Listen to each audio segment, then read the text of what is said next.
السلام عليكم ورحمة الله وبركاته. إن الحمد لله نحمده ونستعينه ونستغفره ونعوذ بالله من شرور أنفسنا ومن سيئات أعمالنا. من يهده الله فلا مضل له ومن يضلل فلا هادي له. وأشهد أن لا إله إلا الله وحده لا شريك له وأشهد أن محمدا عبده ورسوله صلى الله تعالى عليه وعلى آله وصحبه وسلم تسليما كثيرا. أما بعد.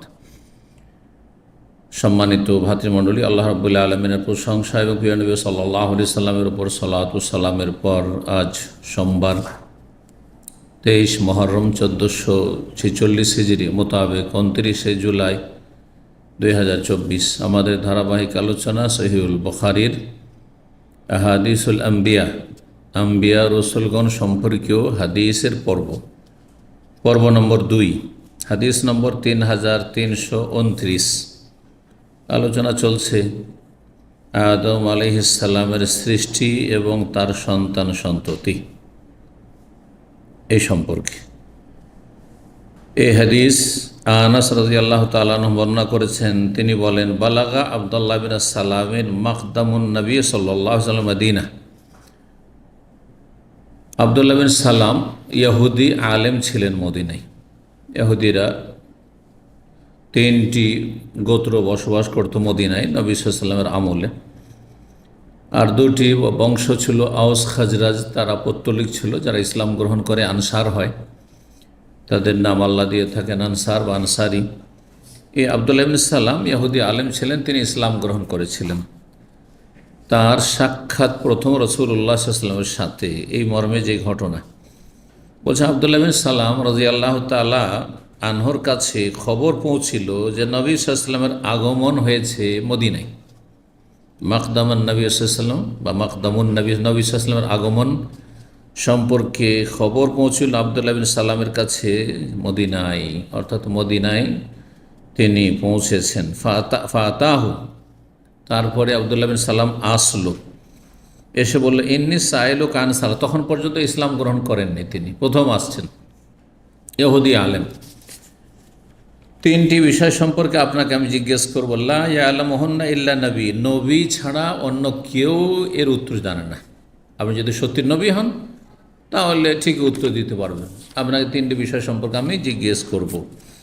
কালা, বর্ণনাকারী বলছেন, কালা বললেন, মানে আব্দুল্লাহ বিন সালাম জিজ্ঞেস করছেন, মা আউয়ালু আশরাতিস সাআ, কিয়ামতের প্রথম লক্ষণ কি?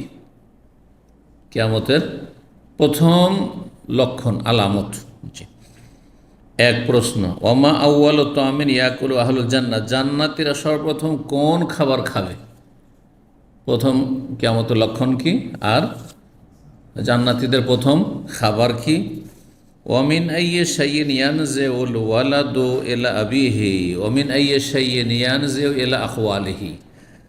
আর তৃতীয় প্রশ্ন হচ্ছে, কী কারণে ছেলেমেয়েরা, সন্তান সন্ততি বাপের রূপ ধারণ করে, বাপের মতো দেখতে শুনতে, দাদার মতো, বাপ চাচার মতো, নিজের বাবার বংশের মতো হয়, আর কি কি কারণে তার মামা বংশের মতো দেখতে হয়।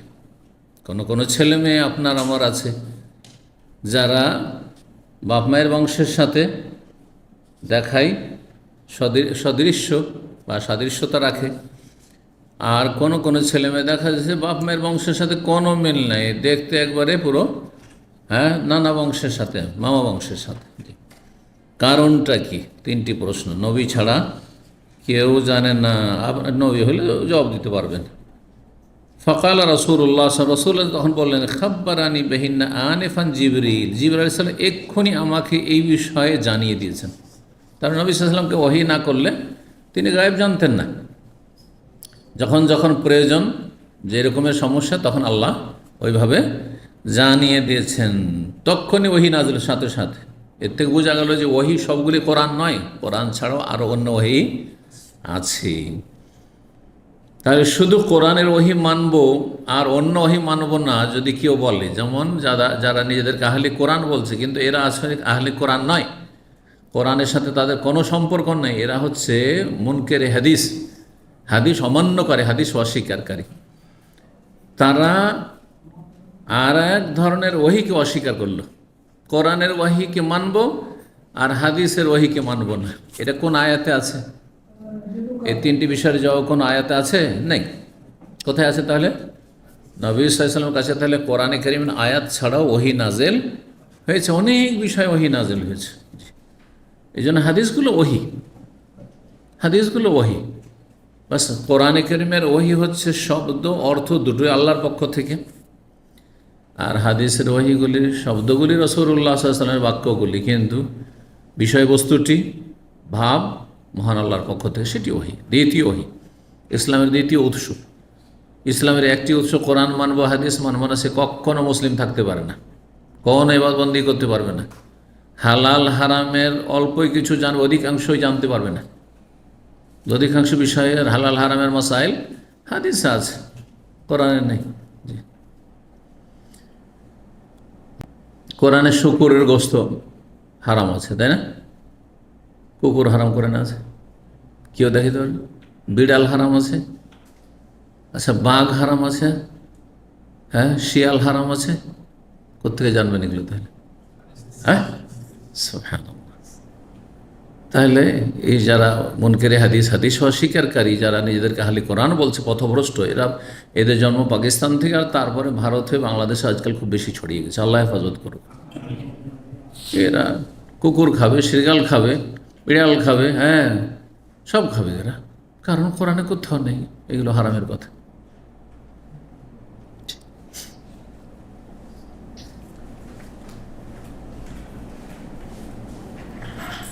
কালা ফাকাল আব্দুল্লাহ, আব্দুল্লাহ বললেন যাকা আদুউল ইয়াহুদ মিনাল মালায়েকা, আপনি জিবরাইলের কথা বললেন। জিবরাইল তো আমাদের যে ইহুদির আছে, ইহুদিদের শত্রু ফেরেশতা, ইহুদিদের দুশমন। মানে ইহুদিরা জিবরাইলকে কি মনে করে?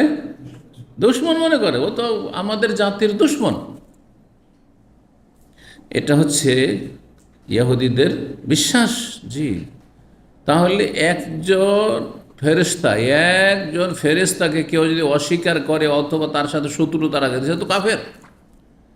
মুহাম্মদ রাসূলুল্লাহ সাল্লাল্লাহু আলাইহি ওয়াসাল্লামকে তারা অস্বীকার করে, কাফের।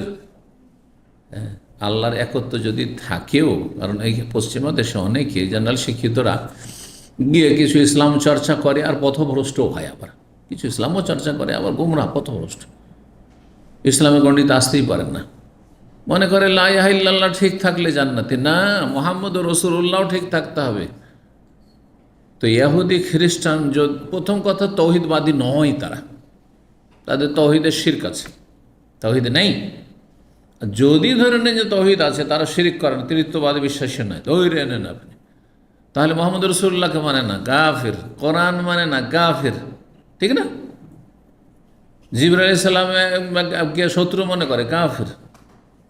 কত দিক নেবেন কাফের হওয়ার ইহুদি নাসারাদের? সুতরাং তারা কাফের। যদি কেউ সন্দেহ করে যে ইহুদি নাসারা কাফের নয়, তাওহীদের উপর থাকলে, শুধু লা ইলাহা ইল্লাল্লাহ থাকলে জান্নাতি, তাহলে সে মুসলিম হয়নি, সে কোনোদিন মুক্তি পাবে না, যতই নামাজ রোজা হজ যাকাত করুক না কেন, ইসলাম চর্চা করুক। এই জন্য কাফেরদের পাশাপাশি বসবাস করলে ইসলামের সঠিক জ্ঞান থাকতে হবে। ইসলামের সামান্য অল্প জ্ঞান নিয়ে পশ্চিমা দেশে গিয়ে দুনিয়ার গরজে বসবাস শুরু করেছেন, আর গিয়ে নিজে ইসলাম হারিয়ে ফেলেছেন, কাফেরদের সমান সমান হয়ে গেছে। আল্লাহ হেফাজত করুন। দ্বীনের জ্ঞান হচ্ছে অস্ত্র, যার কাছে অস্ত্র নেই তাকে শয়তান ঘায়েল করে দেবে। হ্যাঁ, শয়তান তাকে আছাড় দিয়ে দেবে, যে পরাজিত করে দেবে। রাসূলুল্লাহ সাল্লাল্লাহু আলাইহি ওয়াসাল্লাম বললেন, উত্তর শোনো এখন, আম্মা আউয়াল আশরাতিস সাব, সর্বপ্রথম কিয়ামতের লক্ষণ, মানে ছোট লক্ষণ নয়, বড় লক্ষণ, বড় লক্ষণ। কিয়ামতের ছোট লক্ষণ হাজার হাজার আছে, শত শত না, শতাধিক, অনেক, কোনো গণনাই নেই। হ্যাঁ জি, অনেক আছে। মানে ওলামারা বলেননি যে গণনা করে এতটি আছে, 100-200 আছে, না, অনেক।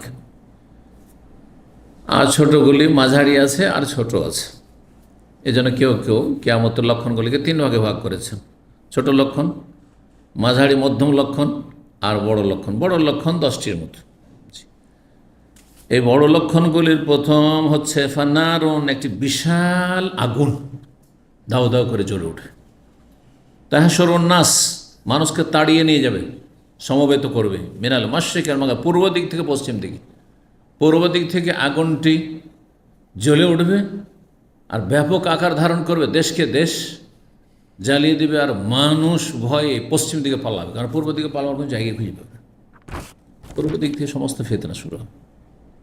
পূর্ব দিক বলতে যত পূর্ব দিক নেবেন, ইরাক থেকে শুরু করে নবী সাল্লাল্লাহু মদিনা থেকে বলেছেন, তখনকার যুগে পূর্ব বললে কমপক্ষে ইরাক হইত, ইরাক, ভারত উপমহাদেশ, আর ভারতের মধ্যে ভারতে যেগুলো সেই থেকে যেগুলো ভাগ হয়েছে সেসব দেশ, আর তারপরে তার পূর্বে চায়না চলে যান, আর জাপান যান, আর যাই বলেন না, পূর্ব দিকে সমস্ত হচ্ছে ফিতনার দেশ, ফিতনার জায়গা। এবং যুগে যুগে বড় বড় ফিতনা পূর্ব দিক থেকেই প্রকাশ পাবে, আগুনও পূর্ব দিক থেকে আসবে। কোথা থেকে আল্লাহ, কোন দেশ থেকে, কোন অঞ্চল থেকে আল্লাহ ভালো জানে, এত এর পিছনে পড়ার দরকার নেই, পূর্ব দিক থেকে ব্যাস। ওয়াম্মা ওয়ালো তো আমিন, আর সর্বপ্রথম খাবার ইয়াকুলু আহলু জান্নাত, জান্নাতীরা যে খাবে, জান্নাতে যাওয়ার পরে প্রথম আপ্যায়ন হবে যে খাবার দিয়ে। জিয়াদাত কাবেদ হতেন, বিশাল মাছের কলিজার অতিরিক্ত অংশ, হত বড় মাছ, মাছের কলিজা নয়, শুধু কলিজা বললে অসম্ভব, কলিজার একটা অংশ যে বেড়ে থাকে সে অংশটুকু বেশি সুস্বাদু, সেটা প্রথম দেওয়া হবে। তাহলে বোঝা গেল যে গোস্তের চাইতে মাছ বেশি উপকারী, তাই না? মাছের কলিজা দেওয়া হবে। ও আম্মাশাবা, তৃতীয় প্রশ্ন, আম্মাশাবা ফিল ওয়ালাদ, ছেলে মেয়েদের সদৃশ্যতা, যে বাপের বংশে যাচ্ছে, সদৃশ্যতা দেখতে শুনতে বাপের বংশের মতো, দাদার মতো হয়েছে, এটা এই ছেলেটা চাচার মতো হয়েছে, ওই ছেলেটা নানা ওর মামাদের মতো হয়েছে। বলছেন কখনো বাবার দিকে যাচ্ছে কোনো ছেলে, কখনো ছেলে মেয়ে, কখনো মামাদের দিকে। কারণটা কি? বলছেন ফায়দার রাজুল ইযা শিয়ালমার আতা, যখন কোনো পুরুষ সহবাসে মিলিত হয় স্ত্রীর সাথে, ফাসাবাকাহা মা ওহু, আর স্ত্রীর আগেই তার বীর্যপাত হয়, সাবাকাহ আগেই বীর্যপাত হয়, মাউন মানে বীর্য, জি, মাউন মানে পানি, পানি মানে বীর্যের পানি। কানা সাবা লাহু, যদি আগে বীর্যপাত হয় পুরুষের, তাহলে দেখতে কার মতো হয়? বাবার মতো, বাবার বংশের মতো হয়। ওয়াইজা সাবাকা মা ওহা কানা সাবা লাহু, যদি স্ত্রীর বীর্যপাত আগে হয়ে যায় তাহলে কানা সাবাহু লাহা, তার সদৃশ্য হয় বা তার বংশের সদৃশ্য হয়, মামাদের মতো হয়ে গেল, মায়ের মতো দেখতে হয়ে গেল। জি, সেটা আপনার লম্বা হওয়া, খাটো হওয়ার দিক থেকে হোক, বা রঙের দিক থেকে হোক, অথবা রূপ চেহারার দিক থেকে হোক, জি, বিভিন্ন দিক থেকে সদৃশ্যতা। কালাই যে তিনটি উত্তর দিয়ে দিলেন রাসূলুল্লাহ সাল্লাল্লাহু আলাইহি ওয়াসাল্লাম, ওহী ভিত্তিক উত্তর। কালা, তখন আব্দুল্লাহ ইবনে সালাম সারেন্ডার করছেন, নিঃসন্দেহিনী রাসূল, না হলে জবাব দিতে পারতেন না, এগুলো কেউ জানে না, কারণ তাওরাতে আছে, তাওরাতের বড় দক্ষ আলেম না হলে তো জানবে না। আর তাওরাত তো আরব দেশের লোকেরা, মক্কা মদিনার লোকেরা তাওরাত সম্পর্কে কোনো জ্ঞান রাখে না। হ্যাঁ, নবী সাল্লাল্লাহু আলাইহি ওয়াসাল্লাম মক্কা থেকে এসেছেন, সুতরাং তিনি একমাত্র ওহী ছাড়া বলতে পারবেন না, তার তাওরাত সম্পর্কে কিছু জানা নাই, যে তাওরাতে কী আছে না আছে। এই জন্য কোনো বিষয় নবী সাল্লাল্লাহু উল্লেখ করলেন, এরকমও ঘটেছে। আর তারপরে একজন বলছে এটা তো আমাদের তাওরাতে আছে, তোমাদের তাওরাতে আছে? হ্যাঁ, রজমের যে শাস্তি, মৃত্যুদণ্ড, যে বিবাহিত যদি ব্যভিচারে লিপ্ত হয়, তো বলছে একজন ইহুদি যে এইটা তো ইয়েতে আছে, তাওরাতে। তো তাওরাতের অনেক মাসলা মাসাইল, বিধিবিধান যার মিল আছে কোরআন কারীমের সাথে, আকীদা মৌলিক বিষয় মিল আছে। তাওরাত যদি বিকৃত না হয়ে যদি আসল অবস্থায় থাকতো, কিন্তু বিকৃত হয়েছে, যার ফলে সব কথা মিলবে না। তাওহীদ ছাড়া শিরকও থাকতে পারে। যেমন হিন্দুদের বেদ যদিও আসমানি কিতাব নয়, কিন্তু যারা বেদ রচনা করেছে আর্য সমাজ, আর্যরা ভারতে গিয়ে তারা এমন অঞ্চল থেকে গেছে যে অঞ্চল নবী রসুলদের দেশ ছিল, হয় ইরাক থেকে, না হয় প্যালেস্টাইন থেকে, না হলে পূর্ব ইউরোপ থেকে। তিনটি মত রয়েছে যে ভারতে ব্রাহ্মণরা কোন দেশ থেকে, ব্রাহ্মণ হচ্ছে আর্য, ব্রাহ্মণদের পূর্বপুরুষ আর্যরা, এরা গিয়ে বেদ রচনা করেছে আজকে থেকে 5000 বছর আগে। তো এদের কাছে যেহেতু নবী রসুলের কিছু জ্ঞান ছিল, তো সেগুলি গিয়ে নিজেরা বর্ণনা করেছে, ওর মধ্যে নিজের আপনার জগা খিচড়িও বয়ান করেছে আর তৌহিদও বয়ান করেছে। যেমন একটা বেরলবি মাজার পূজারি বক্তাকে যদি উঠিয়ে দেন তো কিছু হক কথা ইসলামের কথাও বলবে, ভালো ভালো কথা বলবে, আখলাক আমলের কথা, আর কিছু শিরকুফরি মাজার পূজার কথাও বলবে, পীর মুরিদের কথা বলবে না বলবে না? ঠিক ওই রকমই আরজদের অবস্থা ছিল, মক্কার কাফেরদের অবস্থা এরকম ছিল। মক্কার কাফেরদেরকে যদি কোনো ভালো একটা আলোচনা করার জন্য বলা হয়তো নবী সাল্লাল্লাহু আলাইহি ওয়াসাল্লাম আমলে, তাহলে সব কথাই যে খারাপ বলবে তা নয়, কিছু ঘটনামূলক কথা, হজ উমরার কথা, আর আল্লাহর ঘর কাবার খেদমতের কথা, আর জমজম পানি পান করার কথা, এগুলো তো চলে আসছিল পরম্পরাতে। অনেক ভালো কথা ছিল, আখলাক চরিত্র ছিল, অতিথির আপ্যায়ন আজকালকার জামানার চাইতে বেশি ছিল। তখন অচেনা অতিথিকেও কেউ চেনেন না আপনারা, তবুও খাবার দিত, থাকতে দিত। এখন আপনাদের কি একটা অচেনা লোক যদি এখানে চলে আসে, ও দার্শনে চলে যে খোঁজও নেবেন না তার, যে চলো ভাই তুমি থাকবে কোথায় আর খাবে কোথায়, চলো আমি খাওয়াই তোমাকে, বুঝতে পারলেন? তাহলে আজকালকার অনেক মুসলিমের চাইতে 1400 বছর আগে মক্কার কাফেরদের কিছু কিছু বৈশিষ্ট্য ভালো ছিল, কিন্তু সেটা দিয়ে মুক্তি পাবে না, কারণ মৌলিক বিষয় ছিল না, তাওহীদই ছিল না, লা ইলাহা ইল্লাল্লাহ ছিল না, শিরক কুফরি, প্রতিমা পূজা করতে। তো কেউ ভালো কথা বললেই তাকে সহি আকীদার লেভেল দিয়ে দেওয়া, যে এক শ্রেণীর অল্প বিদ্যাওয়ালা ফেসবুকের কিছু যে আপনার মুজাহিদ আছে, এদের একটি গুমরাহি। যদি দুই একটা সহি কথা বলে দেয় কোনো বক্তা, উনি তো সহি আকীদার ভালোই কথা বলেন, তুমি জানলে কি করে সব ভালো কথা বলেন? তো ভালো আলেমের কাছ থেকে জেনে নিতে হবে যে সে সহি আকীদা মানহাজের না দু চারটি ভালো কথাও বলে, আর এদিকে বিভিন্ন বেদাতেও জড়িয়ে আছে, বা জঙ্গিপনাতেও জড়িয়ে আছে, জঙ্গিদের মদতদাতা, ইখওয়ানি জামাতি অথবা তবলিগি চিল্লাওয়ালা। আর আপনি দিয়ে একটা ভালো কথা শুনে সহি আকীদারই, সারা জীবন সে বেদাতি মাদ্রাসা সুফিদের মাদ্রাসায় পড়াশোনা করেছে, আর দুই একটা মাসলা মাসাইলে মেলে যায় আল্লাহ দিসের সাথে রফেদের মিলে গেল, আমিন জোরে মিলে, এই তো আল্লাহ সহি আকীদা হয়ে গেছে। মূর্খামি আপনাদের এগুলো, আল্লাহ হেদায়েত দান করুন। তো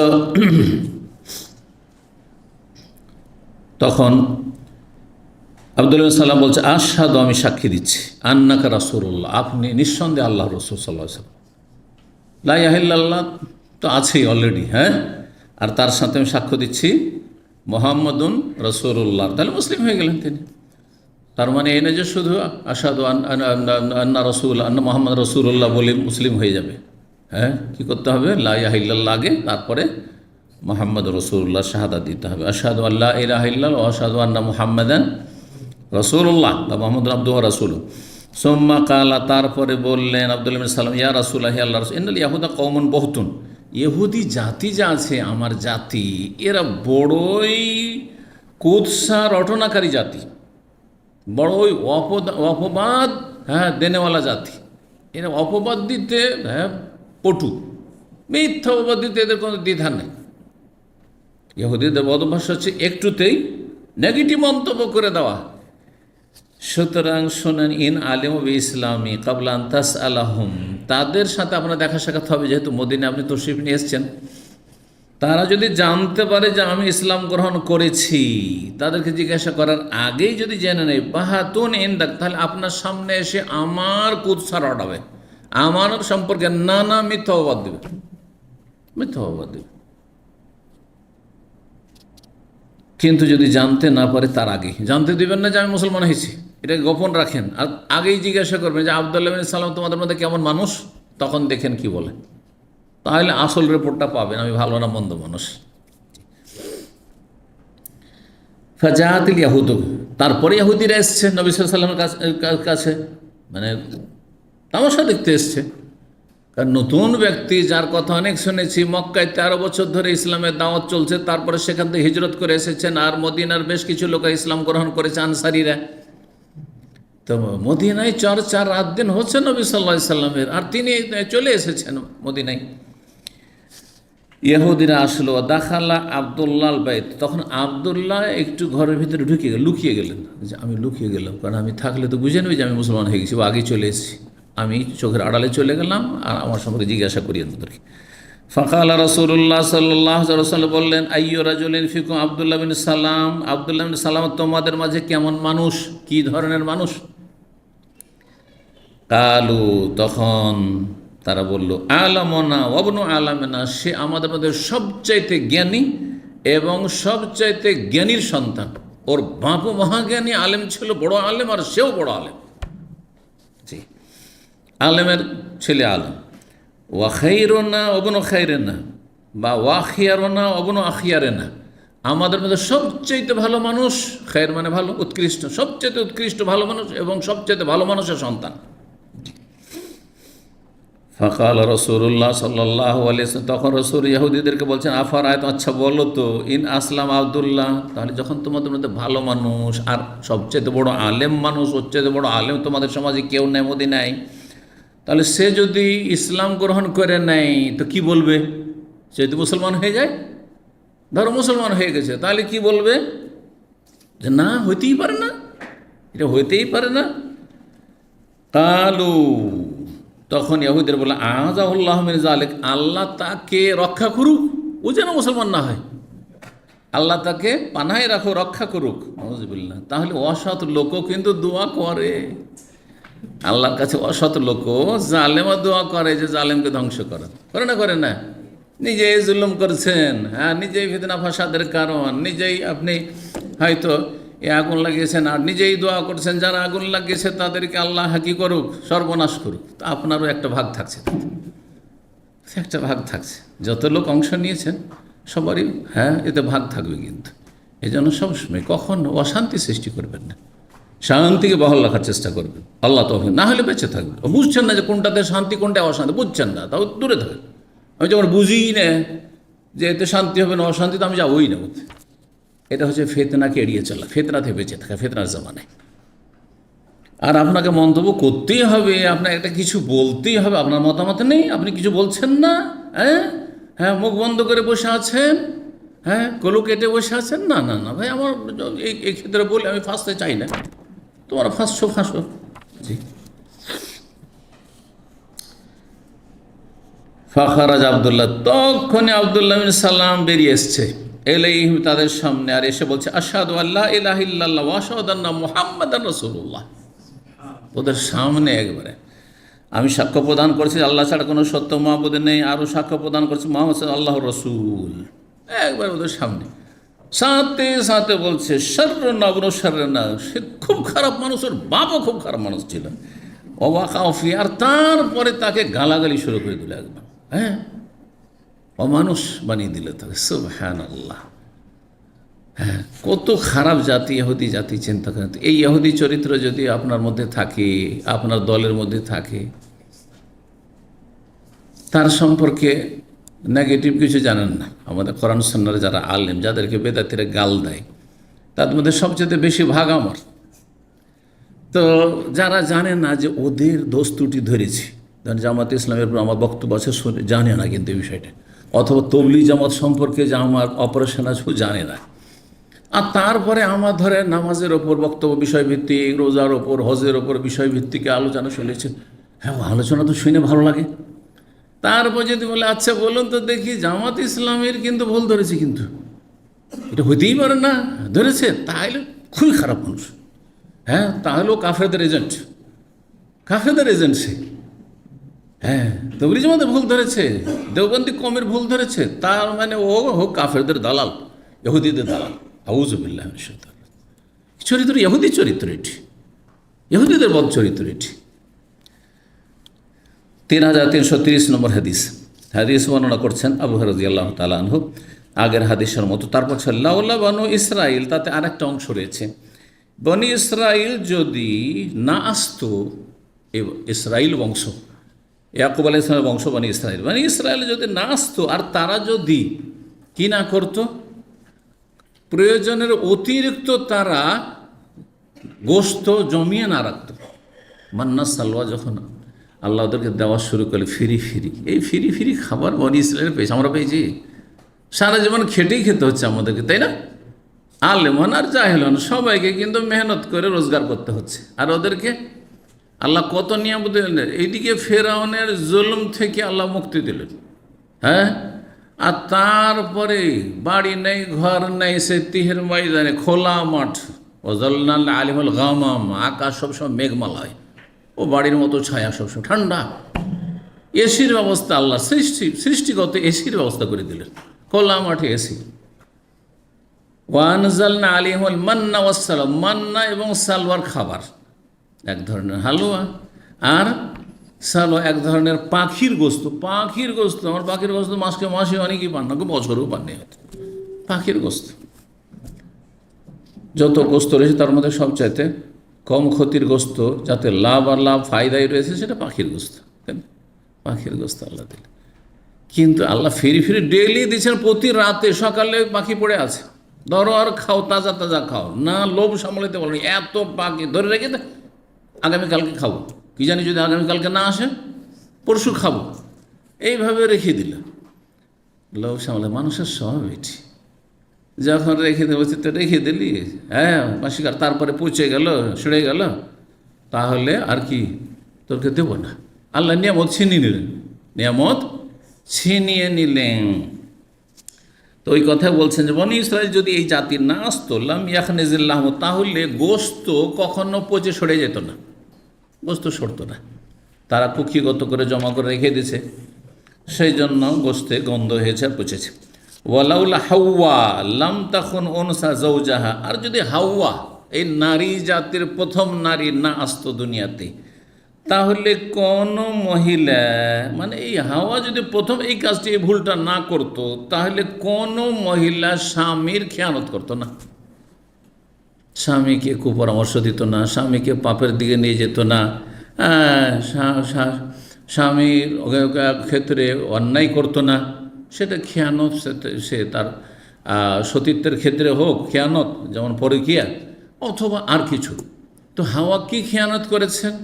হাওয়ার ভুল শুধু এই ছিল যে যখন এত হিতাকাঙ্ক্ষী হয়ে বলছে, ও তো আর বুঝতে পারেনি যে এটা শয়তান, এটা ইবলিস। হ্যাঁ, এত হিতাকাঙ্ক্ষী হয়ে ভালো বেশভূষা নিয়ে এসে বলছে, তো আমাদের হিতাকাঙ্ক্ষী কি বলছে এসে, হাল আদুল্লুকুম আলা শাজারাতিল খুলদে, এমন একটি গাছ তোমাদের দেখিয়ে দেবো জান্নাতে, না, যার নামই হচ্ছে শাজারাতুল খুলদ। ওই গাছের ফল খেলে, হ্যাঁ, জীবনেও কোনো জান্নাত থেকে বের হইতে হবে না, জান্নাতে সারা জীবন থাকাটা সুনিশ্চিত।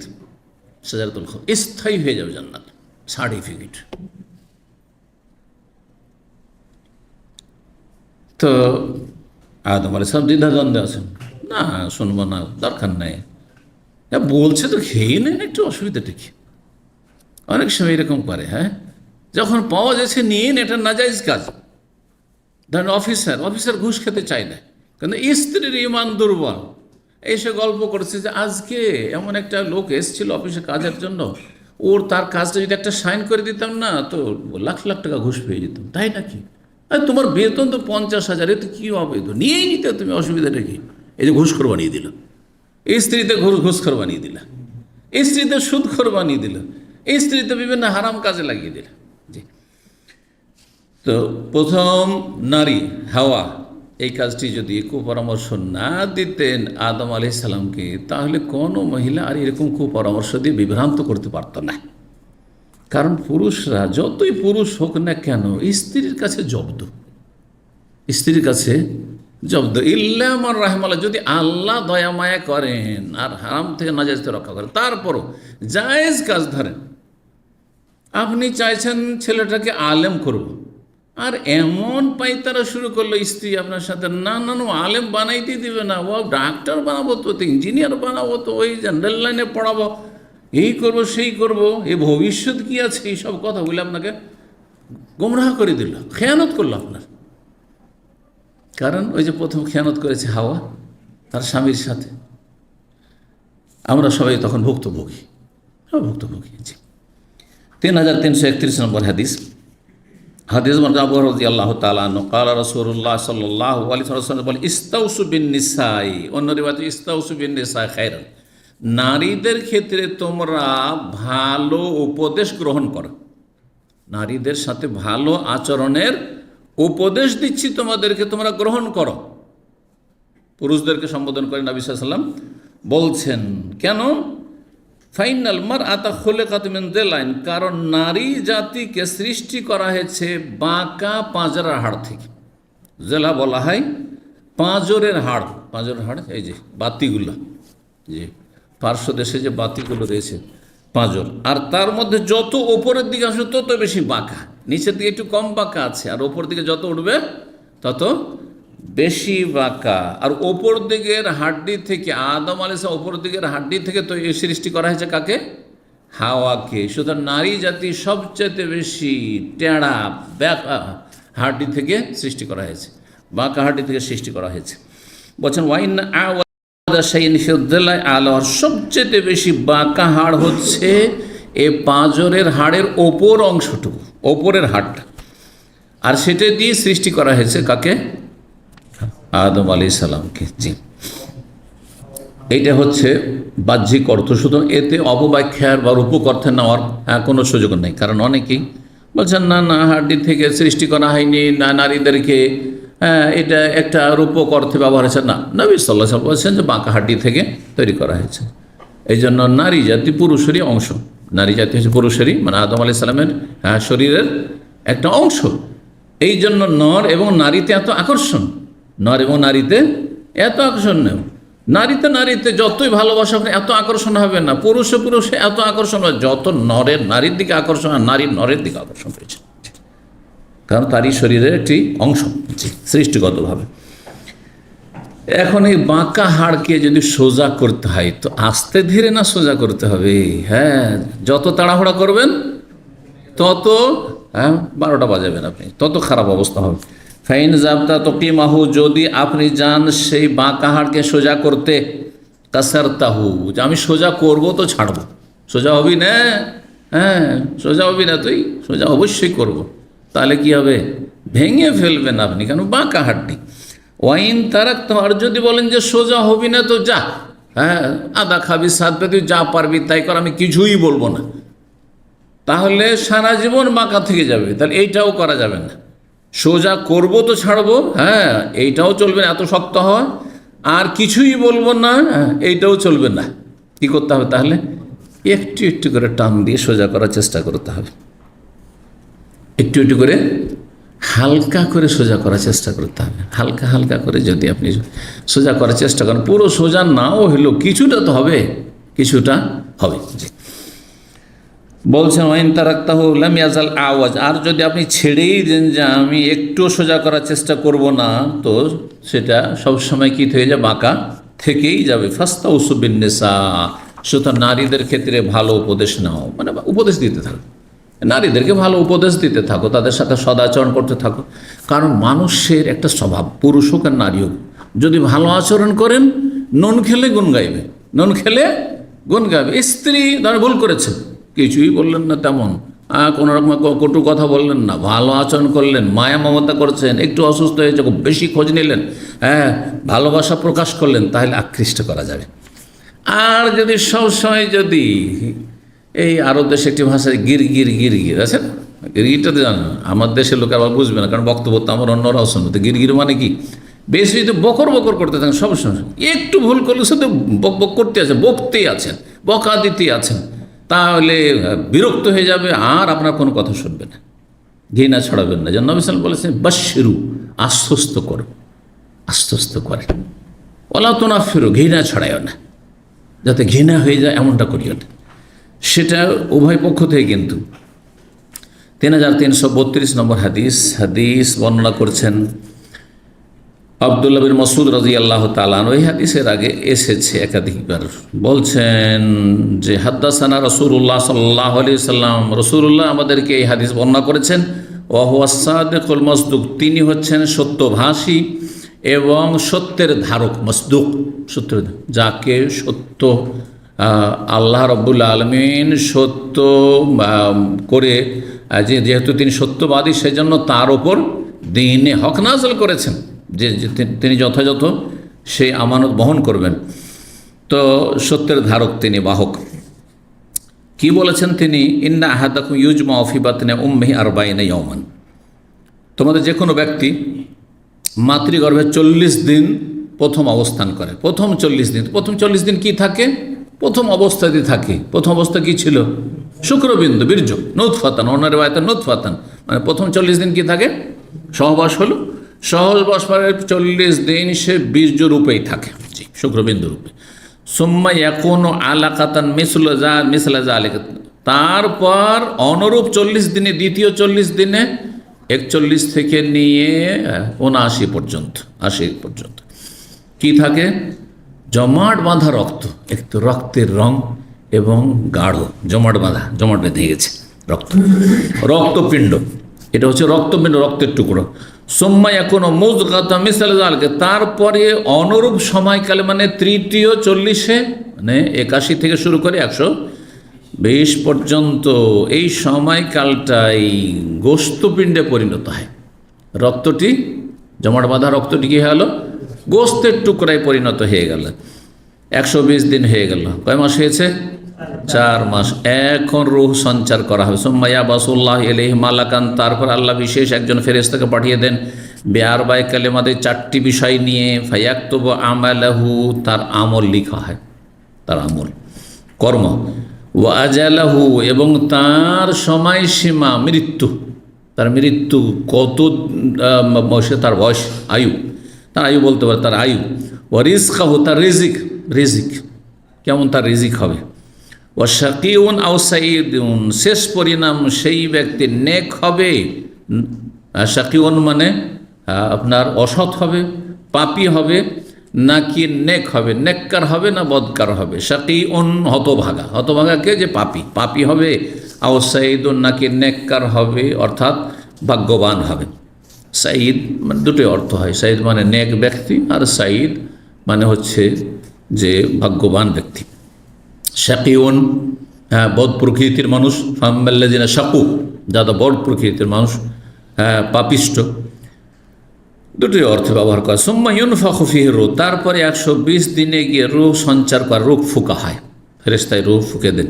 ফাইন্নার রাজুলা, তখন থেকে তখন কি হচ্ছে, ওতে প্রাণ হয়ে চলে এসছে, জীবন্ত মানুষের মতো। তাহলে 4 মাসের মাতৃগর্ভকে যদি অ্যাবর্শন করে, নষ্ট করে, তাহলে সে জীবন্ত মানুষকে খুন করলো। হ্যাঁ, জীবন্ত মানুষ যারা দুনিয়ায় চলাফেরা করেছে, এরকম মানুষকে খুন করা। আর 120 দিনের বাচ্চাকে বা ভ্রূণকে নষ্ট করা, ভ্রূণ তো আর তখন সেটা আপনার হয়ে গেছে, তাতে জীব চলে এসছে। সুতরাং জীবিত মানুষের মতো, ব্যাস পার্থক্য হচ্ছে যে আপনি, আমি দুনিয়ায় আছি, আর সে মাতৃগর্ভে আছে, কিন্তু সে একজন জীবন্ত মানুষ। জি, তো আল্লাহ হেফাজত করুন। কাফের দেশগুলিতে এইরকম অ্যাবর্শন খুব বেশি হচ্ছে, অ্যাবর্শন খুব বেশি হচ্ছে। এই জন্য দেখা যায় যে ইন্ডিয়া, বাংলাদেশে ছেলে না মেয়ে আল্ট্রাসাউন্ড করার সময় বলে না, বললে বড় ধরনের একটা বড় অঙ্কের ফাইন আছে। কিন্তু আলহামদুলিল্লাহ সৌদি আরবে জানিয়ে দেয়, সৌদি আরবে সেটা জানিয়ে দেয়, কারণ এই দেশে এত বদচরিত্রের লোক যে মেয়ে হইলে নষ্ট করে ধ্বংস করে দিতে হবে, অ্যাবর্শন করে দিতে হবে, বদচরিত্রের লোক খুব বিরল। জি, আল্লাহ হেফাজত করুন। দিন ইসলামের বরকত এটি, আল্লাহর ভয় ভীতির তাকওয়ার বরকত। জি, আল্লাহর ভয় যার অন্তরে আছে, এই কাজ কেউ করবে না। তো বলছেন ফাইন্না রাজুলা ইয়ামালু বিআমালি আহলিন নার, যেহেতু এই তকদিরগুলি লেখা হয়, তকদির সম্পর্কে আলোচনা, তকদির লেখার যে কয়েকটি স্তর আছে সেগুলি আলোচনা করেছি এর আগে।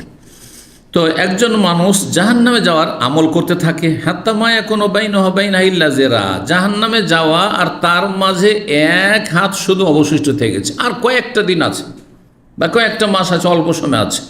এই সময়টা যদি পাপ করতে করতে চলে যায়, তাহলে সোজা জাহান্নামে চলে যাবে। কিন্তু ফায়াসবিকু আলাইহিল কিতাব, তখন তারও ভাগ্যের লিখনি এগিয়ে চলে আসে, সাবাকা ইসমা এগিয়ে আসে, তার ভাগ্যের যে লিখনি আছে যে জান্নাতি, কিন্তু এতদিন পর্যন্ত কিসের কাজ করে যাচ্ছে? জাহান্নামে যাওয়ার কাজ করে যাচ্ছে। তার ভাগ্যের লিখনি এগিয়ে চলে আসে, যে তকদিরে আছে শেষ পরিণাম তো জান্নাতে যাবে। তাহলে জান্নাতে যাওয়ার আমল না করলে, ইমান না নিয়ে আসলে কেমন করে জান্নাতে যাবে? তখন শেষখানে গিয়ে ভালো আমল করা শুরু করে। তার মানে আল্লাহর দোষ নাকি? না আপনার দোষ? আপনি সারা জীবন পাপ করলেন, তারপর শেষখানে ভালো হয়ে গেলেন, এটি কি আল্লাহ জবরদস্তি করলেন? না আপনি স্বাধীনভাবে গিয়ে ভালো মানুষ হয়েছেন তওবা করে, স্বাধীনভাবে। এর বিপরীতটা, সারা জীবন জান্নাতে যাওয়ার কাজ করলেন, আর মাত্র মারা যাওয়ার আধা ঘন্টা 1 ঘন্টা আগে কুফরি কথা বলে মরে গেল। তা আল্লাহর উপর দোষ পাবেন না আপনার দোষ? কেন আপনি কুফরি কথা বললেন? আপনি কেন শিরকি কথা বললেন? আপনি হ্যাঁ। তো বলছেন যে ফায়াসবিকু আলাইহিল কিতাব, তার ভাগ্যের লিখনি এগিয়ে আসে, ফাইয়া আমল আমাল আহলিল জান্নাত, জান্নাতীদের আমল করা শুরু করে। ফায়াদ খুলুল জান্নাত, তারপর শেষ পর্যন্ত জান্নাতে চলে যায়। অথচ সারা জীবন 60 বছরের মধ্যে হয়তো 50 বছর 55 বছর অথবা মাত্র 1-2 মাস শেষ দিকে শুধু হেদায়েত নসিবে পাক্কা মুসলিম হয়েছে। তার আগে সে নাস্তিক ছিল অথবা মাজার পূজারী মুশরিক ছিল। সহি আকীদার সন্ধান পেয়েছে, তাওহীদ সুন্নাহর সন্ধান পেয়েছে মারা যাওয়ার একটু আগে। তাই নাকি? তওবা করলাম অন্তর থেকে, আল্লাহ মাফ করে দেবে।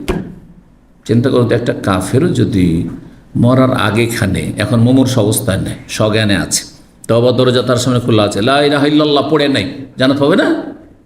জান্নাত পাবে সে। জি, বলছেন ওয়াইন্না রাজুলা আমল আমালে আহলিল জান্নাহ, আর কোনো মানুষ আছে যে জান্নাতীদের আমল করতে থাকে, সারা জীবন জান্নাতীদের কাজ করতে থাকে। হাত্তা মায়ে কোনো বাইনা বাইনা ইল্লা জেরা, জান্নাতে যেতে আর তার মাঝে 1 হাত শুধু অবশিষ্ট, অল্প সময় বাকি আছে। ফায়াসবিকু আলাইহিল কিতাব, তার ভাগ্যের লিখনি এগিয়ে চলে আসে। ভাগ্যের লিখনিতে কি আছে? জাহান্নাম আছে। ফায়ামালু বিআমালি আহলিন নার, তখন সে জাহান্নামীদের মতো কাজ করতে লাগে। তাহলে আমাদের সবসময় সজাগ থাকতে হবে যে আপনি এতদিন ধরে দিন শিখলেন, অনেক ভাইরা আছেন ইসলামী সেন্টারে 10 বছর 20 বছর 25 বছর ইসলাম শিখলেন, মাদ্রাসায় 10 বছর 20 বছর পড়াশোনা করলেন, আর তারপরে শেষখানে আপনার আর এলেম চর্চা নেই। ওটা তো গেল ফরজ ওয়াজিব ছেড়ে দিলেন, আপনি নামাজ মিস করে দিলেন, ফজরে আর জাগেন না, অথচ তাহাজ্জুদ। আমি এমনও চিনি, দামামে দেখেছি যেই ছেলেগুলো সেন্টারে আসতো আর একসময় তাহাজ্জুদ পর্যন্ত পড়তো, নিজে সে বলেছে, কাছেই থাকতো, এই আদাম আর এই গিজাজ এগুলিতেই থাকতো। জানি না, এখন দেখি না, দেশে চলে গেছে হয়তো। তাহাজ্জুদ পর্যন্ত পড়তো। আর তারপরে তার রুমে আমাদের একদিনই ভাই ঢুকেছে, সেই ছেলে যে ঢুকেছে তার রুমে, তার রিপোর্ট সে এখনও আছে। সে বলছে, শেখ এর এত সুন্দর দাড়ি, আর নিয়মিত সেন্টারে এই ছেলেটা আসতো, আর দিনী ভাই মনে করে তার রুমে গেলাম। এখন দেখি তখন নতুন ইন্টারনেট এসেছিল, সারা রাত শুধু ইন্টারনেটে পড়ে থাকে, রাত 2-2:30 বাজিয়ে দেয়, আর তারপরে ঘুমায়, ফজরে কোনো দিন উঠে না, ফজরে কোনো দিন জাগে না। ধীরে ধীরে সেন্টারে আসাও বন্ধ হয়ে গেছে, কারণ ইমান হারা হয়ে গেছে। ফজরই আদায় করে তো আর সেন্টারে এলেম আর কি শিখতে আগ্রহ হবে, সেই আগ্রহ শেষ হয়ে গেছে। দোষ আল্লাহর না দোষ আপনার? হ্যাঁ, আল্লাহ দোষ? আল্লাহ বলছেন যে ইন্টারনেটে সারা রাত পড়ে থাকার ফজরে ঘুমা। হ্যাঁ, এতদিন দিন শিখলে আর শিখতে হবে না, এতদিন নামাজ পড়লি আর নামাজ পড়ে, এতদিন তাহাজ্জুদ পড়লি জান্নাতে যাওয়া হয়ে গেছে, যথেষ্ট হয়ে গেছে, আর পড়তে হবে না নাকি? দোষ আপনার। জি, ওমা আসাবাকুম মুসিবাতিন, যে কোনো মুসিবত আসছে, জাহান্নামের মুসিবত হোক আর জান্নাত থেকে বঞ্চিত হওয়ার মুসিবত, আর দুনিয়ার কোনো বালা মুসিবত, সবচেয়ে বড় মুসিবত জাহান্নামে যাও। ফাবিমা কাসাবাত আইদিকুম, তোমাদের কৃতকর্মের কারণে, তোমাদের পাপাচারের কারণে। ওয়াইয়াফু আন কাসীর, আল্লাহ অনেক মাফ করছেন, অনেক ছাড় দিচ্ছেন। যেটা মাঝে মাঝে ধিক্কার দিয়েছে, আপনার নফসে লওয়ামা ধিক্কার দিয়েছে যে তুই এত ভালো ছেলে ছিলি, তুই এত দিন শিখলি, আর এত তাহাজ্জুদ উজার ছিলি, আবার এরকম কেন হয়ে গেলি, এখন ফজরটা পড়তে পারছিস না। মাঝে মাঝে ধিক্কার দিয়েছে, কিন্তু আপনি সংশোধন হন নাই, দোষ আপনার। তো যাই হোক, আল্লাহ রাব্বুল আলামিন দ্বীনের উপর ইস্তেকামা দান করে। ইস্তেকামা মানে অটলতা, অবিচল থাকা, বেশি আমল করা, এটা বড় আপনার কারনামা নয়। বেশি গুরুত্ব হচ্ছে আপনি দ্বীনের উপর কতটা টিকে আছেন, ফরজ ওয়াজিব কতটা আপনি নিয়মিত হেফাজত করছেন, হারাম না যায় থেকে কতটা বেঁচে থাকছেন, আপনি আল্লাহর অসন্তুষ্টিতে আছেন না আল্লাহর সন্তুষ্টি হাসিল করছেন। এই অবস্থায় যে কোনো সময় প্রস্তুত থাকেন, আল্লাহর কাছে আমাকে যেতে হবে। এই সময় যদি আমার মরণের পরোয়ানা চলে আসে, আমি জান্নাত যেতে পারবো কিনা, সবসময় এই চিন্তা লাগা থাকতে হবে। আল্লাহ রাব্বুল তৌফিক দান করেন। তো বলছেন, যখন 1 হাত বাকি আছে জান্নাতে যেতে, ফায়াসবিকু আলাইহিল কিতাব, তারপরে তার আমল নামা, ভাগ্যের যে লেখা আছে সেটা এগিয়ে আসে। ফায়ামালু বিআমালি আহলিন নার, তারপর জাহান্নামীদের মতো কাজ করতে শুরু করে। ফায়াদখুলুন নার, ফলে সে জাহান্নামে চলে যায়। অথচ সারা জীবন কী করলো, ভালো কাজ করলো। এমন লোক আছে যৌবনে কোনো দিন জিনা বা বিচারের কাছে যায়নি, 50-এর পরে তার এই সব কুকর্ম শুরু হয়েছে। 50 বছর বয়সে, 65 বছর বয়সে, আউযু বিল্লাহ, নারী ফিতনায় পড়ে গেল। কি মুসিবত! ভাগ্য খারাপ আপনার, লক্ষণ খুব খারাপ, উল্টো দিকে যাচ্ছেন আপনি। জি, 3333 নম্বর হাদিস, আনাস বিন মালিক রাদিয়াল্লাহু তাআলা আনহু বর্ণিত, নবী সাল্লাল্লাহু আলাইহি ওয়াসাল্লাম বলেন, ইন্নাল্লাহ ওয়াক্কালা ফির রাহিমে মালাকান। ওই হাদিসটা অন্য ভাষায় এসেছে, আল্লাহ রাব্বুল আলামিন মাতৃগর্ভে, রাহিম জরায়ু, হ্যাঁ জরায়ু হচ্ছে মানে বাচ্চাদানি, তো জরায়ুতে আল্লাহর একজন ফেরেশতা নিযুক্ত করে রেখেছেন। ফায়াকুলু, সেই ফেরেশতা যেহেতু এই দায়িত্বে আছে, সে পাহারায় নিযুক্ত রয়েছে, ইয়া রব্বে, হে রব, হে আল্লাহ, নুতফা এখন বীর্য অবস্থায় আছে, শুক্রবিন্দু অবস্থা আছে, ইয়া রব্বে, তারপরে দ্বিতীয় চলি, ইয়া রব্বে আলাকা, এখন গোস্ত রক্তপিণ্ড অবস্থায় আছে, ইয়া রব্বে, তৃতীয় 40-এ বলতে থাকে, 81 থেকে নিয়ে 120 পর্যন্ত, হে রব মুদগা, গোস্তপিণ্ড হয়ে আছে, কি করব, আল্লাহ আমাকে হুকুম করুন। ফাইজা আরাদা ইয়াখলুক, আল্লাহ যদি সৃষ্টি করতে চান তাহলে তখন বলেন যে ঠিক আছে এখন রূহ দাও, আর যদি আল্লাহ চান যে না এখানে নষ্ট হয়ে যাক, হ্যাঁ প্রাণ সঞ্চার হওয়ার আগে নষ্ট হয়ে যাক, দেখেন না অনেক কি আপনার কি আছে, আপনার হয়েছে পজিটিভ হয়েছিল, হ্যাঁ গর্ভধারণ করেছিল, আর তারপরে 40-50 দিনে নষ্ট হয়ে গেল, না 80 দিনে নষ্ট হয়ে গেল, না হয় 100 দিনে নষ্ট হয়ে গেল, 3 মাসের বাচ্চা নষ্ট, বলছেন না। এই যে লেগে আছেন ফেরেশতা তার ডিউটিতে, বলছেন যে কি করবো আল্লাহ, আল্লাহ যদি সৃষ্টি করতে চান যে হ্যাঁ দুনিয়াতে পাঠাবো কেন, ইয়া রব্বে, তখন বলে জাকারুন আম উনসা, পুরুষ না নারী, হ্যাঁ মেয়ে সন্তান না ছেলে সন্তান, আল্লাহ ইয়া রব্বে শাকিউন আম সাইদুন, এ হতভাগা হবে না ভাগ্যবান হবে, জান্নাতি না জাহান্নামী, নেক হবে না অসৎ হবে পাপিষ্ট হবে। তারপরে জিজ্ঞাসা করে ফেরেশতা, ফামার রিজক, আল্লাহ কতটা রিজিক তাকে দেওয়া হবে, ফামাল আজালো, কত আয়ু তাকে দেওয়া হবে, কখন কোন সালে তার মরণ, কোথায় তার মরণ, কি অবস্থায় তার মৃত্যু, আজাল মানে মৃত্যু, জি ওয়ালা ইউআখির আল্লাহু নাফসান ইযা জাআ আজালুহা, মানে নির্ধারিত সময়সীমা, নির্ধারিত সময়সীমা বলতে আল মৌত, মরণ, জি কেন ফায়াক্তুবু কাযালিকা ফি বাতনি উম্মিহি, এইভাবে যেভাবে আল্লাহ হুকুম করে এটা লেখো, এটা লিখো, এটা লিখো, ওইভাবেই লিখতে থাকেন এই ফেরেশতা, বা ফায়ুক্তাবু কাযাল, এইভাবেই লেখা হয় ফি বাতনি উম্মিহি, তার মাতৃগর্ভে। জি 3334 নম্বর হাদিস, আনাস রাদিয়াল্লাহু তাআলা আনহু মারফু বর্ণনা করেছেন, মানে নবী সাল্লাল্লাহু আলাইহি ওয়াসাল্লাম থেকে বর্ণনা করেছেন, আন্নাল্লাহ তাআলা ইয়াকুলু লি আহওয়ানি আহলিন নারি আযাবান, জাহান্নামীদের সবচাইতে হালকা আযাব যেই জাহান্নামীকে হবে তাকে মহান আল্লাহ বলবেন, সে জাহান্নামে জ্বলছে, একবারে হালকা আযাব, পায়ের তলায় হালকা আগুন আছে, যেমন আবু তালেবের ক্যাটাগরির হালকা আযাব মাত্র। লাউ আন্না লাকা মা ফিল আরদি মিন শাইইন, আচ্ছা বলো তো সারা পৃথিবীর সমস্ত ধন সম্পদের মালিক তুমি যদি হয়ে যাও, সব যদি তোমার হয়ে যায়, কোনটা তাফতারি বেহি, তাহলে এই জাহান্নাম থেকে মুক্তির জন্য সারা দুনিয়া তুমি আমাকে দিয়ে দেবে এখন? আল্লাহর নাম, হে আল্লাহ, আল্লাহ যদি দুনিয়া আমাকে দিয়ে দাও, গোটা দুনিয়া তোমাকে দিয়ে দেবো, আর জাহান্নাম থেকে আমি মুক্তি চাই, জি ফিদিয়া মানে মুক্তিপণ দিতে চাই।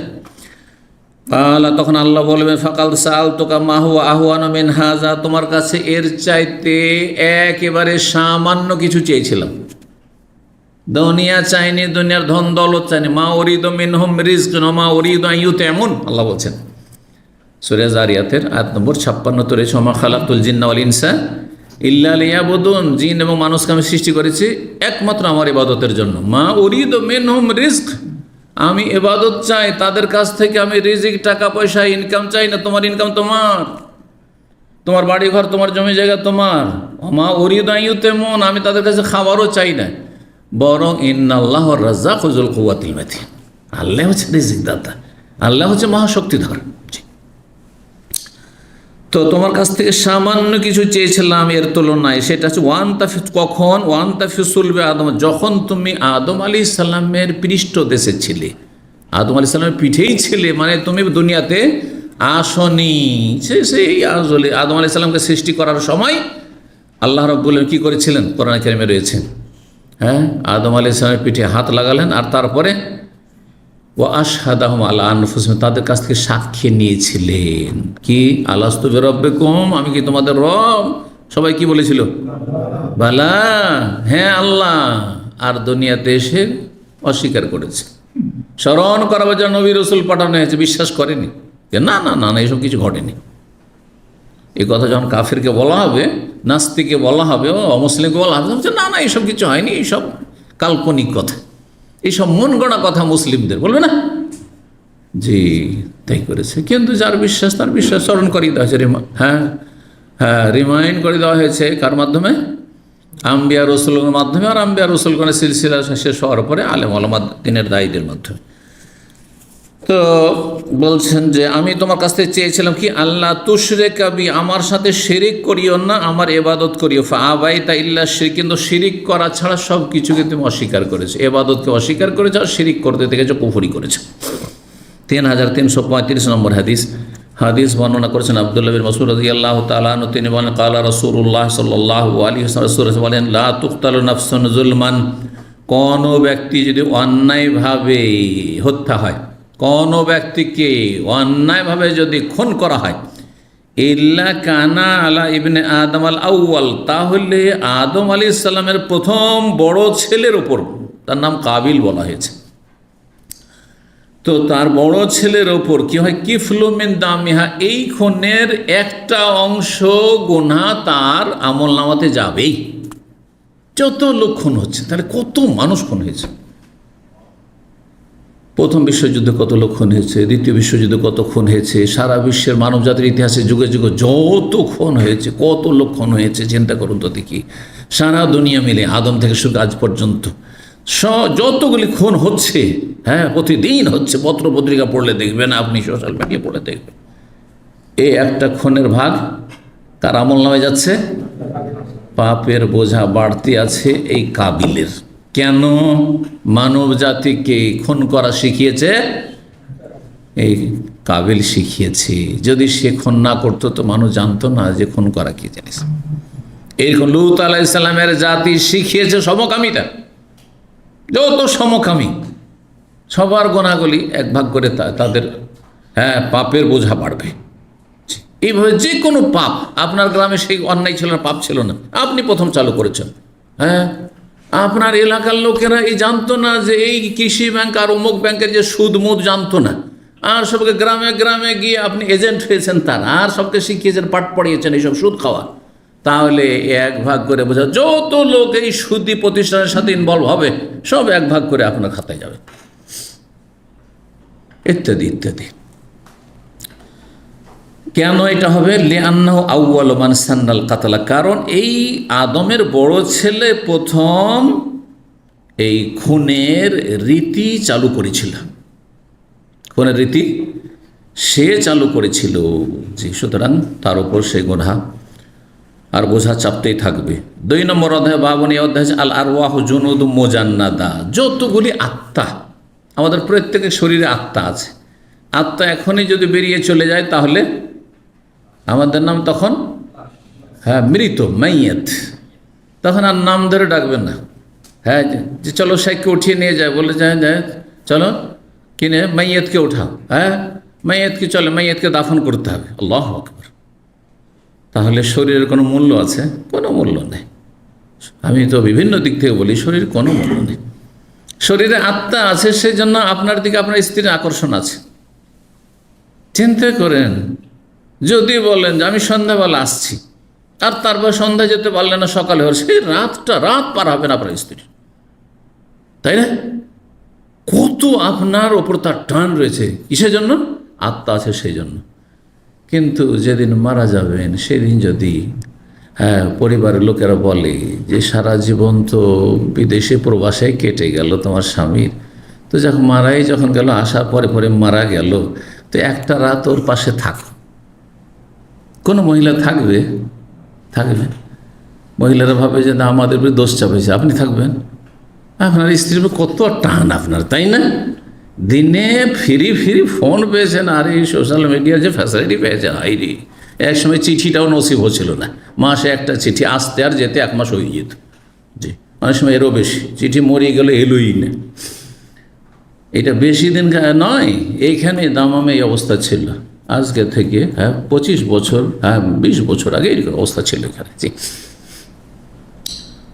তো সুবহানাল্লাহ, আপনাকে যদি বলা হয় যে স্ত্রী মারা গেছে, একটা রাত কাটাও, তার পাশে ঘুমাইতে হবে, কেউ থাকবে না তোমার পাশে। যেমন স্বামী স্ত্রী ঘুমাও, ওই রকমই তুমি এই মৃত্যুর লাশের পাশে ঘুমাও। পারবেন? আপনাদের কেউ তৈরি হবেন? তাহলে এই শরীরের কোনো মূল্য আছে? এত যত্ন করছেন, আর এত হারাম খাওয়াচ্ছেন, এত হারাম উপার্জন করছেন, কোনো মূল্য নেই। আসল মূল্য হচ্ছে রুহের। তাহলে রুহের মূল্য যখন বেশি, তো রুহের আহারের মূল্য বেশি দিতে হবে। রুহকে আহার দিচ্ছেন না আপনি, শরীরকে শুধু আহার দিচ্ছেন। কতবার খাওয়াচ্ছেন আর কত ভালো ভালো খাবার খাওয়াচ্ছেন। হ্যাঁ, যে খাবার খেয়ে আরও বেশি পাপের দিকে প্ররোচিত হচ্ছেন আপনি। হ্যাঁ, পাপের কামনা বাসনা জাগছে। যত পেট ভরা থাকবে, যত ভালো ভালো খাবেন, যত শরীর স্ট্রং থাকবে, তত বেশি পাপ করতে ইচ্ছা হবে, অন্যায় করতে ইচ্ছা হবে। হ্যাঁ, কুপ্রবৃত্তির অনুসরণ বাড়বে। আর যত ক্ষুদায় রাখবেন শরীরকে, তত বেশি শরীরটা ঠান্ডা থাকে। সেটা এই জন্য রোজার দিনে এমনিতে এদিক সেদিক খারাপ দিকে মনই যায় না। কেন মন যায় না? হ্যাঁ, শুধু এবাদতে না, এই যে পেটের টান আছে, হ্যাঁ, পানি নেই, শরীরে পানির অভাব আছে, তো খাবারের অভাব আছে, সুতরাং আর গোনার দিকে পাপের দিকে মনটা যায় না। তো রুহের খাবার কি? রুহের খাবার হচ্ছে জিকিরুল্লাহ। আর জিকিরের মধ্যে ফরজ জিকির হচ্ছে লা ইলাহা ইল্লাল্লাহ। তাওহীদের পরে 5 ওয়াক্ত সালাত। যার 5 ওয়াক্ত নামাজ নেই, তার রূহ মৃত, ছড়া পচা, তার আত্মা। জি, নবী সাল্লাল্লাহু আলাইহি ওয়াসাল্লাম বলছেন আল আরওয়াহু জুনুদু মুজাদা। এটি হাদিস। এই হাদিসের অংশ দিয়ে অধ্যায় কায়েম করেছেন কে? ইমাম বুখারী রাহিমাহুল্লাহ। সমস্ত রূহগুলি, আরওয়াহ রূহের বহুবচন, রূহগুলি, আত্মাগুলি হচ্ছে সমবেত সেনাবাহিনীর মতো, সমবেত, একত্রিত, মুজান্নাদা, প্রস্তুত হয়ে আছে, একসাথে বিক্ষিপ্ত হয়ে নেই, এক জায়গায় প্রস্তুত হয়ে আছে সেনাবাহিনী, একবারে যে কোনো সময় যে কোনো অ্যাকশন নেওয়ার জন্য। এইরকম হচ্ছে রূহগুলি একসাথে। সমস্ত মানব জাতির রূহগুলি হচ্ছে সমবেত সেনাবাহিনী স্বরূপ। 3336 নম্বর হাদিস, মায়েশা রাদিয়াল্লাহু তাআলা আনহা বর্ণিত। তিনি বলেন, সামিআতুন নবী সাল্লাল্লাহু আলাইহি ওয়াসাল্লাম ইয়াকুল, আমি নবী সাল্লাল্লাহু আলাইহি ওয়াসাল্লামকে বলতে শুনেছি, আল আরওয়াহু জুনুদুম মুজান্নাদা। রূহগুলি, আত্মাগুলি হচ্ছে সমবেত সেনাবাহিনী স্বরূপ। যেমন একত্রিত সেনা দল, যেমন ঠিক ওই রকমই রূহগুলি আলামুল আরওয়াহ, যে রূহের জগৎ ছিল দুনিয়া আসার আগে, সেখানে ঠিক ওই রকমই ছিল। আমাদের সৃষ্টির অনেক আগে আল্লাহ কি করেছেন? রূহকে সৃষ্টি করেছেন। আর আলামে আরওয়াহতে রূহের জগতে ছিল, আত্মার জগতে, সেখান থেকে তখন রূহ দেওয়া হয়, তাই না? তো এই রূহের জগতে যে তারা ছিল, সেখানে সব একসাথে ছিল, সব একসাথে সেখানে ছিল। আচ্ছা, সেনাবাহিনী যে ক্যান্টনমেন্টে থাকে, সবার সাথে পরিচয় ঘটে। হাজার হাজার সেনাবাহিনী, জরুরি সবার সাথে পরিচয় হবে। কারো সাথে খাতির জমেছে, আশেপাশে থেকেছে, অথবা দেখা সাক্ষাৎ হয়েছে, সে একটু আপনাকে সালাম দিয়েছে, একটু হাসি মুখে কথা বলেছে, আপনি গিয়ে কথা বলেছেন। আর কেউ কথা বলেনি, সালাম দেয়নি, আপনিও তার সাথে পরিচিত হননি। আছে কি না? ঠিক রুহের জগৎটা বলছেন ওই রকমই।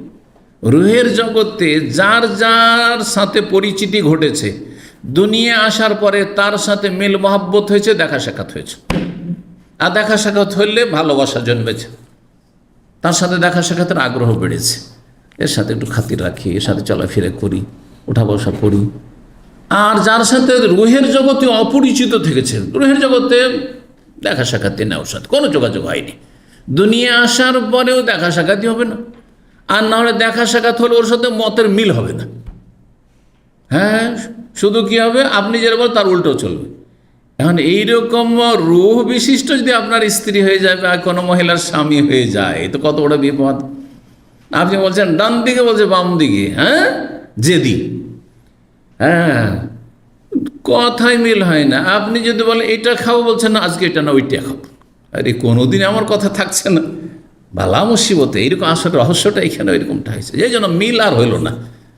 এত পরিবার ভালো, দেখছেন শ্বশুর পরিবারও মাশাআল্লাহ ভালো, আপনার পরিবারও ভালো, আপনারও আখলাক ভালো, তাদেরও আখলাক চরিত্র সবই ভালো, কিন্তু মতের কেন মিল হচ্ছে না? আর ভালোবাসা কেন হচ্ছে না? হ্যাঁ, ভালোবাসা, সেও আমাকে ভালোবাসে না, আমি তাকে ভালোবাসতে পারছি না, ভাই একদিক থেকে ভালোবাসা হচ্ছে না। এইটি কারণ। আল্লাহু আকবার। বলছেন ফামা তারাফা মিনহা, যে রুটি যার সাথে পরিচিত হয়েছে, তারাফা, তারুফ, ইন্ট্রোডাকশন, পরিচিত হয়েছে, এ তালাফা, তাদের মাঝে সম্প্রীতি ভালোবাসা হয়েছে। দুনিয়াতে আসার পরে সম্প্রীতি ভালোবাসা মেল মহাব্বত হয়েছে। ওমা তানাকারা মিনহা, আর যাদের সাথে অপরিচিত থেকে গেছে, রুহের জগতে আলাম আরওয়াহতে দেখা সাক্ষাৎই হয়নি আর পরিচয় হয়নি, সেখানে দূরে দূরে থেকে গেছে। ইখতালাফা, দুনিয়া আসার পর মতানৈক্য হয়েছে, এক সংসারে হইলো, এক মায়ের পেটের ভাই হলো, বাপ বেটাও হইলো, মিলন বাপের রু আলাদা আর মায়ের আপনার ছেলের রু, বাপ ছেলে মেয়ের রু, ও রুহের জগতে দেখা সাক্ষাৎ হয়নি, যার ফলে এখানে আসার পরে বাপ বেটাতে মিল হয় না। হ্যাঁ, মেয়েদের সাথে মায়ের আর মিল হয় না, কেউ কাউকে দেখতে পারে না। হচ্ছে না? কি অশান্তি! আল্লাহ আকবার, আল্লাহ হেফাজত করো।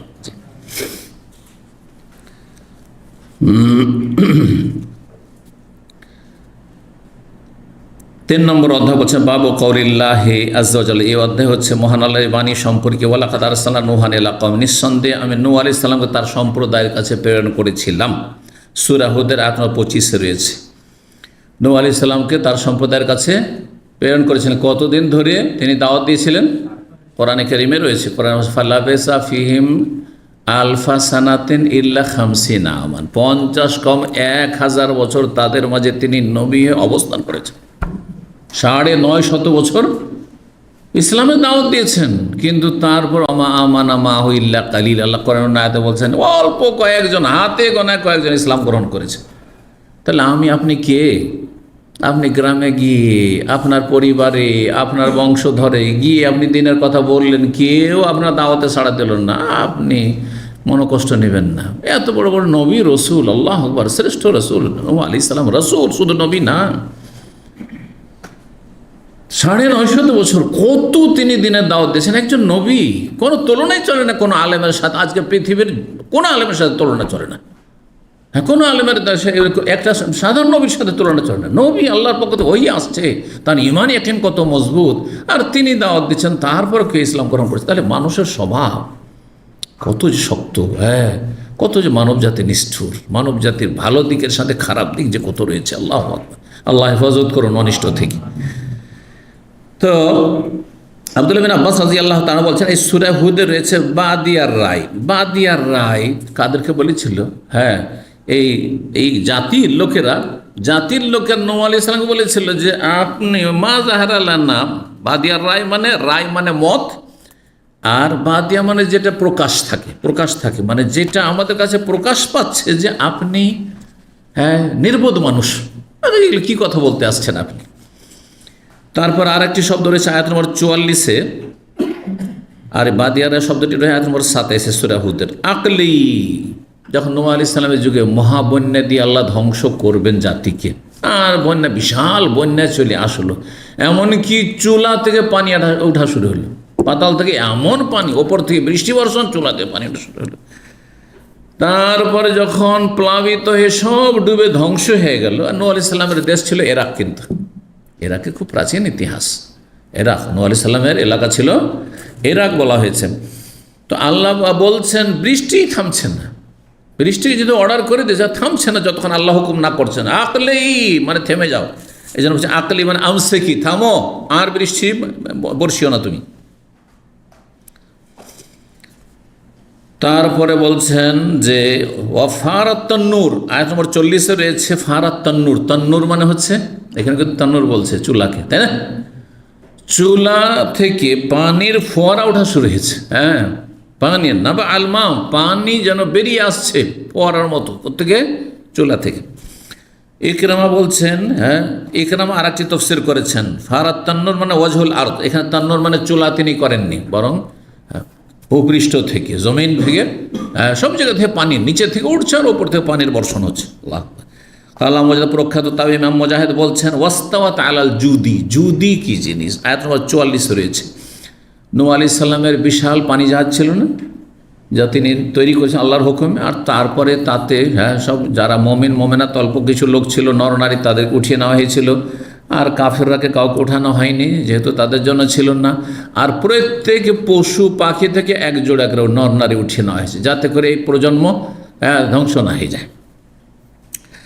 তারপরে যখন বন্যা কমলো, তখন এই জাহাজটি গিয়ে থামলো জুদি নামক পাহাড়ে, জুদি নামক পর্বতে। এই জুদি পর্বত কোথায় রয়েছে? এখানে তাফসীর কারক ইমাম মুজাহিদ বলছেন জাবালুন বিল জাজিরা, আরব উপদ্বীপের একটি পাহাড়ের নাম জুদি। তাহলে আরব উপদ্বীপে কোথাও সেই পাহাড়টি, কিন্তু অনেক আজকালকার বিশেষজ্ঞরা বলছেন যে জুদি পাহাড়টি তুরস্ক রয়েছে, যদি পাহাড়টি তুরস্ক রয়েছে, আল্লাহ তাআলা আলাম। আবার এক নামে, হ্যাঁ, এক নামে একাধিক পাহাড় থাকতে পারে, এক নামে একাধিক পাহাড় থাকতে পারে। যেমন এর আগে বলেছি যে সওর পাহাড় যেটি পর্বত, বড় পর্বত, সেটি তো মক্কায়, কিন্তু সওর একটি পাহাড় রয়েছে কোথায়? মদিনায়, যেটা ষাঁড়ের মতো, আর যেটাকে হারামের একদিকের বর্ডার বলা হয়েছে।